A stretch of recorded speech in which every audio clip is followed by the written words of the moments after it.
Well, hello everyone, and welcome back to Cobra Kai Studios. And in today's video, we're going to go over 5 of my favorite fights. Now, this is going to include fights from both Season 1 and Season 2. And it's not going to include all of them, it's just going to include the first part.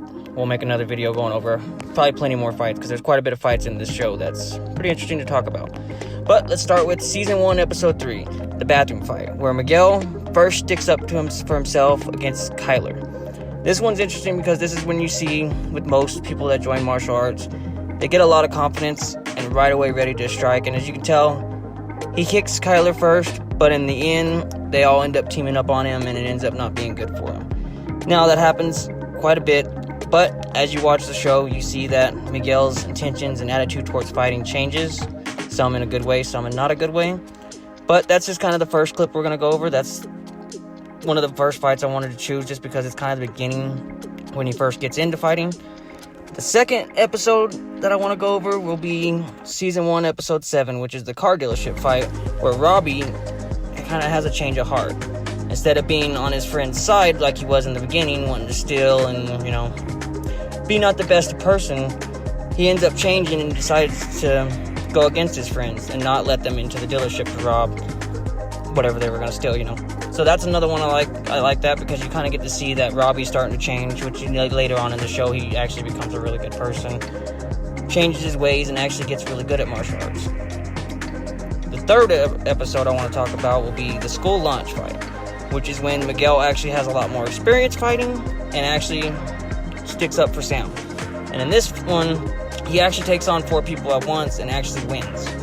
So that gives him, you can tell, a huge amount of confidence and actually boosts his, ego, I could say, because he later kind of gets a little more cocky in the show. But it's kind of interesting. It's something you would see in real life, honestly. When I was in martial arts, I've seen that quite a bit, actually. Someone wins their first tournament, it can honestly change them for the good or the bad. Sometimes it's good, sometimes it's bad. Sadly, most of the time it's bad. Let's just be honest, that's the world. The fourth episode I want to go over will be the mall fight, which is actually in Season 2, Episode 5, where Hawk and Dimitri get into it. Now, obviously, Dimitri and Hawk start the battle, and then Sam and Robbie come in and help Dimitri, which is interesting because you got to get to see the experience that they've grown since Season 1. Now, I know a lot of people would probably expect me to talk about the last episode where they actually compete in a tournament.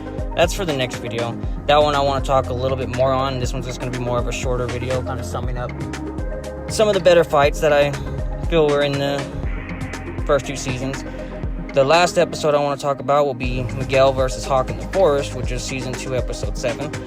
Which is, it's interesting because you see that Hawk has changed a lot from the very first season to Season 2. He went from being the one that was picked on and just kind of didn't seem like he was into it to being kind of the bully in a sense. I feel like he's turned to kind of crooked. He's really changed his motive. You see that in the last, in the competition. He's a dirty fighter. He's not really picked up good ways of learning.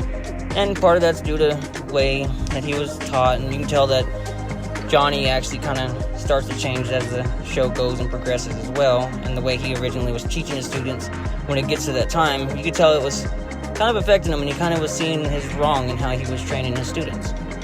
So it's just kind of interesting, but my favorite of these 5 fights, I'd have to say, would probably be that scene exactly, the forest fight, because you kind of see Miguel himself change and kind of realize how his friends are, honestly. He kind of sees that they're not exactly the best motivated fighters, I'd say. They have a lot of hate in their style, which in martial arts you don't want to fight with hate. You don't want to fight with anger.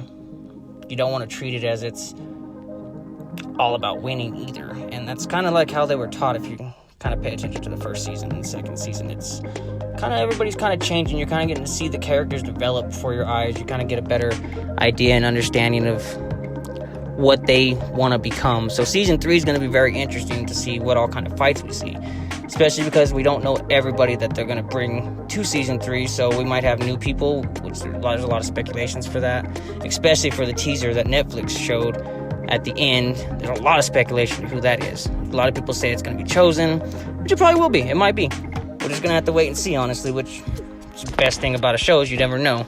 Now, hopefully Netflix will hurry up and get it out quicker than a lot of people are expecting. A lot of people are expecting April Some are expecting August, the year after they, put season 1 and season 2 on there. Me personally, I don't know. Netflix has a weird way of working. They could honestly make it a year wait, which I really hope they don't, but at the same time, I guess if they do, that's what they do. With them being on Netflix, that opens up a lot more doors. I feel like there's going to be a lot more merchandise that's going to be put out. There's going to be a lot more advertisement. Obviously, it's already made it to the #1 show in the U.S. in a matter of a few days, and it hasn't even been out that long. So it's high hopes for Cobra Kai and the Cobra Kai community. Obviously, we're just starting out on this channel, so everything's going to be kind of a play it as I go. I'm not exactly familiar with making videos like this, but I do have knowledge in martial arts, and I'm a really big fan of the Cobra Kai series and Karate Kid. Except for the new Karate Kid. No one really cares for that one. We'll just leave that one out of the picture. But that's just what I wanted to make a video on. Those are my top 5 fights for now. Part 2 will be coming soon. As we get going, I'll probably get better at explaining things and kind of get into more detail. But for now, we'll leave it at that. Take care, everyone. We'll see you on the next one.